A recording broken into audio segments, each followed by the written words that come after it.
नमस्कार. हा पहा मेरुलिंगच्या पायथ्याच्या सह्याद्रीच्या डोंगर रांगामध्ये लागलेला वनवा.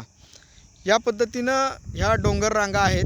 खरं तर आपण बघू शकताय की कशा पद्धतीनं ह्या संपूर्ण हिरवागार असलेला डोंगर बेचिराग करून काळा करण्यात आलेला आहे.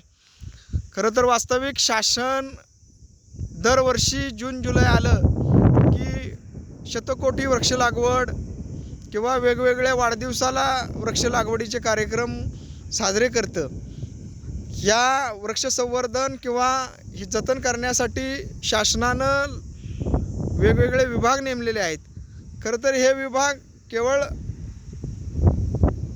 पगार घेण्यासाठी आहेत का काय अशी सर्वसामान्य माणसाला एक हे प्रश्न पडतो आहे. कारण ज्यावेळी असे वनवे लागत असतात त्यावेळी या विभागातले माणसं सुट्टीवर असतात आणि कुठंतरी हिल स्टेशनला फिरायला गेलेले आपल्याला पाहायला मिळतील.